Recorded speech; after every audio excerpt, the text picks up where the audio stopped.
and welcome to Anime Jack. I'm your host, Jack. Okay, I ordinarily don't do this. I normally never review somebody else's web series because, quite honestly, I don't see the point in doing it.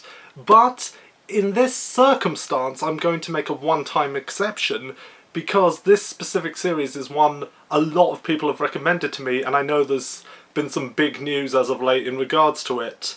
But don't ever get used to me doing this. This is seriously just a one-time deal. So, as you've gathered from the title of the video, as of late I have been watching the Rooster Teeth anime series RWBY. Or RWBY.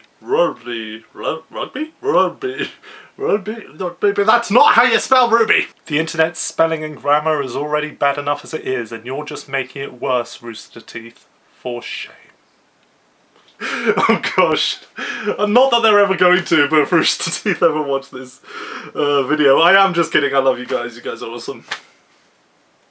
Not that you'd ever watch this. So yes, as of late I've been watching Rooster Teeth's pseudo, but now has kind of become proper anime series RWBY. I phrase it like that because, and I am probably going to get some information wrong on this, and if I do, please feel free to correct me and tell me I'm an idiot. But from what I understand, this is a series Rooster Teeth took on board as a kind of nod and wink to anime while still being its own thing, but the series grew so popular that it's now getting a dub in Japan. It's actually being dubbed into Japanese, despite being created in America. It's getting dubbed into Japanese, and somebody also told me it's getting a manga series in Japan, which if it is, that's freaking amazing.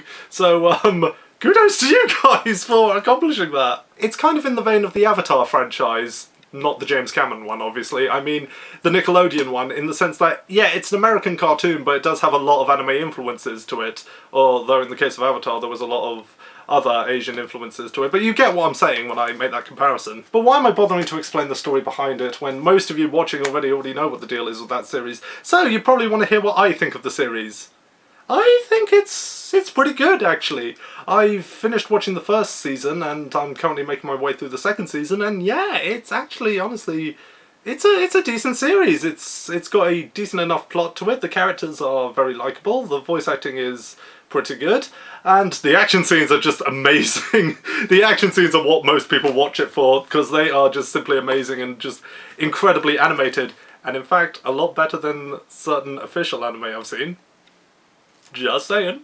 But yeah, it's a very well set up world with some really good lore to it, and I'm looking forward to seeing where the plot goes, because it's honestly got me really interested in this world. The characters themselves are all pretty likeable in their own rights. They've all got positive and negative traits to them. The character RWBY herself actually does remind me a lot of me, in the sense that she loves heroic tales and wants to be a hero herself. Did I just compare myself to a 15-year-old anime girl?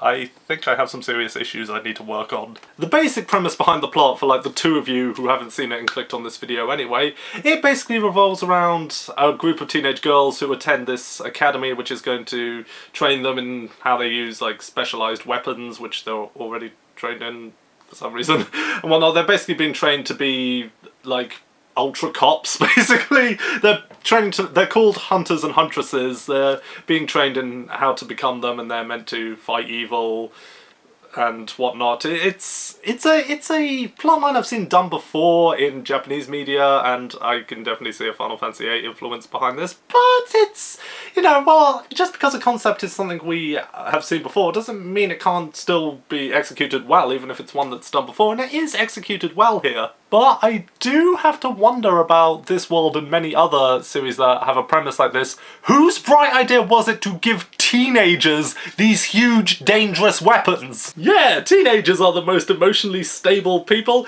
who can keep a level head in high-pressure situations. Right? Right? Though, if I'm willing to accept the idea of a boarding school you go to for 3 years on an island which teaches you how to play a children's card game, I think I could accept this. But why are you giving teenagers weapons? Though I do have to admit, I'm just a little bit confused as to what the furnaces, faunaces are meant to be. I know they're meant to have like animal body parts, and that's, you know, frowned upon by the humans because it's different, and the human race fears different. They fear the furries. But I only find it a little bit confusing because certain fondnesses that have like animal ears also have human ears as well. So do they have two sets of ears, or is that just limitations of the animation software that you use? I'm really just curious because it's something only somebody with my condition would probably get hung up on, but it is something that stood out to me as I watched the season 1. I can't speak. Animation-wise, the battle scenes, like I say, look amazing. They're really well animated and a lot of time and effort has been put into them. Some of the talking bits, though, the animation is a little bit... I've seen moments where their arms clip through their weapons, but I let it go in the grand scheme of things because I'm enjoying everything else. That's only a minor nitpick at the end of the day, and the animation does improve by the episode, so, you know, it's a thing I let go, honestly. I don't get hung up on tiny things like that. Though if I see Weiss's arm clip through her sword again, Rooster Teeth, I'm gonna come for you. Oh, and while we're on the subject of weapons, literally every single melee weapon transforms into a gun in this series. I'm not even exaggerating, every weapon has some kind of gun function to it. It gets absolutely absurd. Like, I get what you're going for, I know it's kind of a Mickey take out of the ridiculous weapons you see in anime at times, but it's like, it just gets ridiculous at some points. There's a kid who's introduced near the end of season 1, and this really isn't a spoiler. He's introduced near the end of season 1, and I'm not kidding, his weapon is that he has gunchucks. Yeah, I just said that. He has gunchucks. That is both an awesome and an incredibly stupid idea at the same time.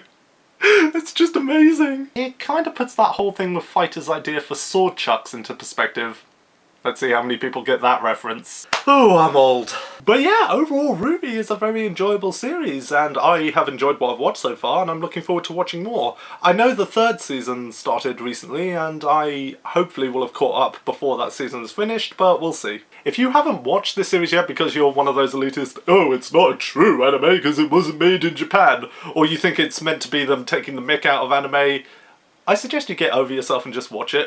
I'm sorry for being blunt, but that's the only way I can think of putting it. It's honestly not a Mickey take of anime, it really isn't. It's actually done with a lot of love for the source material. You watch this series and you can see it's done with a lot of love for the genre. So yeah, a very enjoyable series with some amazing action sequences. Seriously, that was the most epic food fight I've ever seen. But yeah, very enjoyable series done with a lot of love for anime, a lot of love for the genre. You won't be disappointed checking out this series if you can get over some animation goofs early on, but they're only a minor thing. Really, guys, they are only a minor thing. Please leave a comment below telling me what you think of the series RWBY, and let me know what you think your aura ability would be.